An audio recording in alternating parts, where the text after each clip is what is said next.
салом шунавандагони азиз, имрӯз 19 августи 2020 сол ва нашри навбатии барномаи иттилоотии хабарҳои рӯзро мустақиман рӯи мавҷи радиои муҳоҷир мешунавед.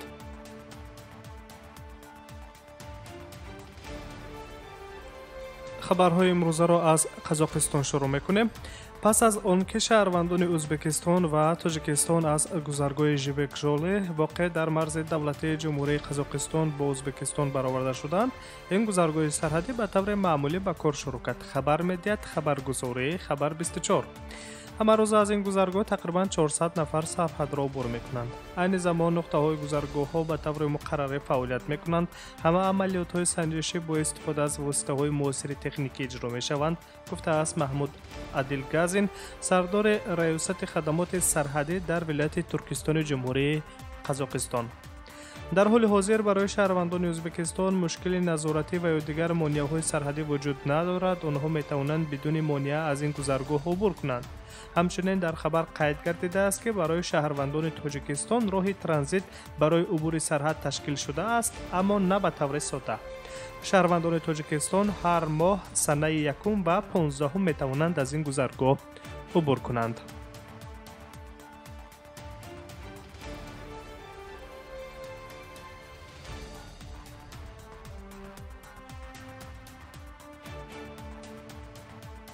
идомаи хабарҳо. дар 7 моҳи соли равон ба Тоҷикистон ба маблағи беш аз $29 миллион кӯмаки башардӯстона ворид шудааст, хабар медиҳад агентии омури назди президенти ҷумҳурии Тоҷикистон. ин кӯмакҳо, ки вазни онҳо 12,000 тонна гуфта мешавад, аз ҷониби 52 кишвари ҷаҳон пешниҳод карда шудааст. дар байни кишварҳои ёрии башарӣ фиристода ба Тоҷикистон донорҳои асосӣ Чин, баъдан Ӯзбекистон, Туркия, Қазоқистон, Ҳиндустон, Русия, Дания, Нидерландия, Иёлоти Муттаҳидаи Амрико, Белгия, Олмон ва Малайзияро дар бар мегирад. дар ҳамин ҳол 18 август дар вохӯрӣ бо табибон президенти ҷумҳурии Тоҷикистон Эмомалӣ Раҳмонӣ изҳор дошт, ки ҳангоми пандемия Тоҷикистон аз дигар кишварҳо ва созмонҳои байналмилалӣ ба маблағи 34 миллион сомонӣ кӯмаки башардӯстона дарёфт кардааст. хабаргузории Азия Плюс менависад, ки қаблан Аҷонсии зидди фасоди ҷумҳурӣ овозаҳоеро дар бораи он ки гӯё кӯмакҳои башардӯстона аз ҷумла маводҳои ғизоӣ ва доруворӣ ба фурӯш гузошта шудаанд рад кард. раҳбари агентии назорати давлатии молиявӣ ва мубориза бо коррупсия Сулаймон Султонзода рӯзи 28 июл дар нишасти матбуотӣ гуфта буд, ки дар ҷумҳурӣ ягон далели фурӯши кӯмаки маводҳои башардӯстона ба қайд гирифта нашудааст.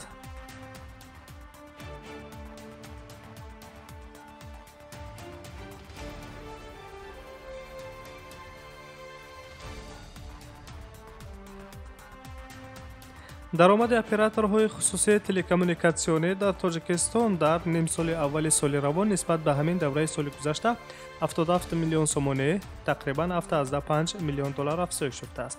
табқи иттилои хадамоти алоқаи назди ҳукумати ҷумҳурии Тоҷикистон, ширкатҳои мобилии хусусӣ дар 7 моҳи соли равон андаке беш аз 1 миллиард сомонӣ даромад ба даст оварданд, ки нисбат ба ҳамин давраи соли гузашта 6.8% зиёд аст. дар ин давраи соли 2019 даромади операторини мобилӣ 1 миллиард 137 миллион сомониро ташкил додааст. даромадҳои операторҳои мобилӣ 94% даромади умумии соҳаи алоқаи кишварро ташкил доданд. дар ҳамин ҳол даромади операторони миллии телекоммуникатсионии Тоҷиктелеком, корхонаи воҳиди давлатии поштаи тоҷик ва бахшҳои хадамоти алоқа 20% кам шудааст, чунки даромад аз 96.4 миллион сомонӣ дар моҳҳои январ-июли соли гузашта то 77.3 миллион сомонӣ дар ҳамин давраи соли ҷорӣ оварда расидааст.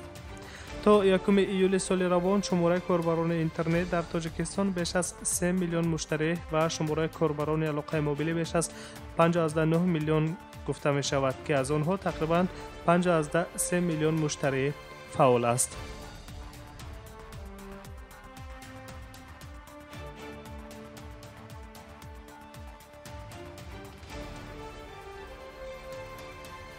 дар Тоҷикистон мемонем ва хабарҳои ин соатаи Тоҷикистон ва ҷаҳонро мустақиман дар барномаи иттилоотии хабарҳои рӯз идома медиҳем. از آغاز سال توسط راهی آهن به تاجیکستان بیش از 13.5 میلیون تن بار انتقال داده شده است. خبر می‌دهد اگنتی آماری نزد حکومت جمهوری. این نسبت به همین دوره سال 2019 15.6% زیاد است. در مجموع در سال 2020 با نمودهای گوناگون نقلیات بیش از 46.4 میلیون تن بار انتقال داده شده است که نسبت به همین دوره سال گذشته 1.1% کمتر است. غیر از آن زیاده از 42.9 میلیون تن بار با راه نقلیات انتقال یافتند. در مقایسه با دوره مشابه سال گذشته حجم انتقال بار توسط ماشین‌ها 2.2% کاهش یافته است. با وجود این تا حال 92.3% افایز حجم عمومی حمل و نقل انتقال شده به نقلیات اتومبیل راست می‌آید. یادآور می‌شویم که قبلا وزارت نقلیات اطلاع داده بود که در سرحد تاجیکستان برای حمل و نقل بین المللی بارکش بر اثر پاندمی از کرونا ویروس تنها 7 نقطه گذرگوی نظارتی فعالیت می‌کند. همین طریق در سرحد بین تاجیکستان و ازبکستان 3 گذرگاه، در سرحد تاجیکستان و قرقیزستان 2 عدد و در سرحد تاجیکستان و افغانستان و تاجیکستان و چین 1 عدد گذرگاه‌های مرزی فعالند. در این رژیم نقطه‌های گزارش تا به اعتدال آمدن وضع با کووید 19 کار خواهند کرد.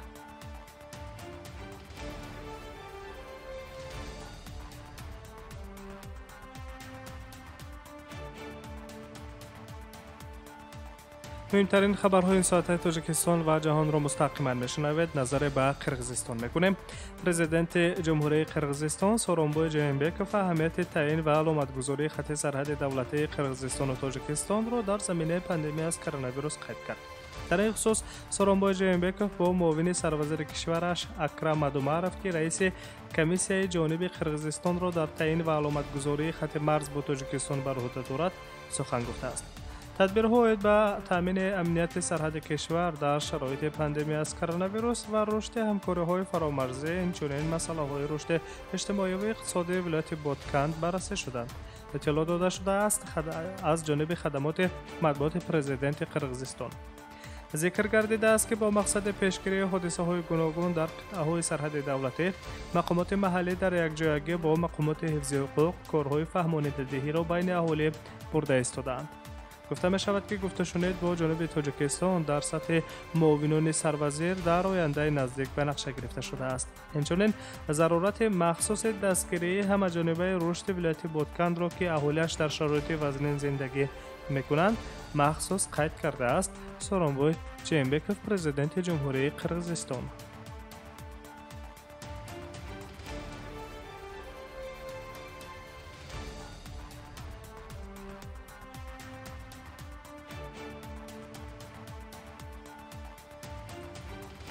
نایب پرزیدنت پیشین ایالات متحده آمریکا جو بایدن شب 19 اوگوست رسما همچون نامزد پرزیدنتی ایالات متحده آمریکا از حزب دموکرات انتخاب شد و نامزدی را از روی نتیجه های آوازدهی در انجمن آنلاینی این حزب به دست آورد.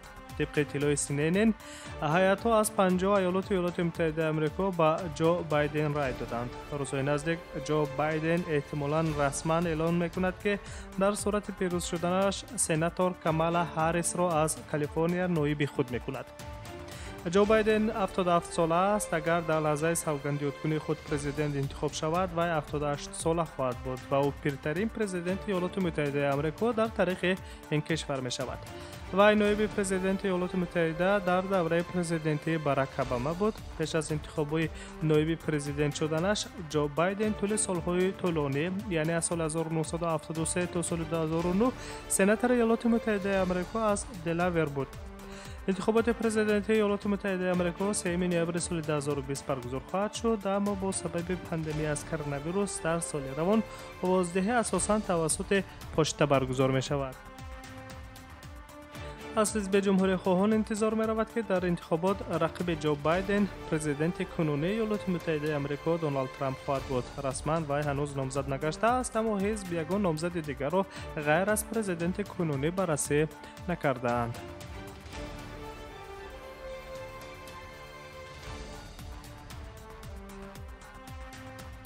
شما مهمترین تفصیل خبرهای این ساعته تاجیکستان و جهان را در برنامه اطلاعاتی خبرهای روز مستقیما روی موج رادیو مهاجر شنیدید. امروز 19 اوگوست 2020 سال است و در ساعتهای بعد شما را با خبرهای تازه آشنا خواهیم ساخت. سلامت باشید.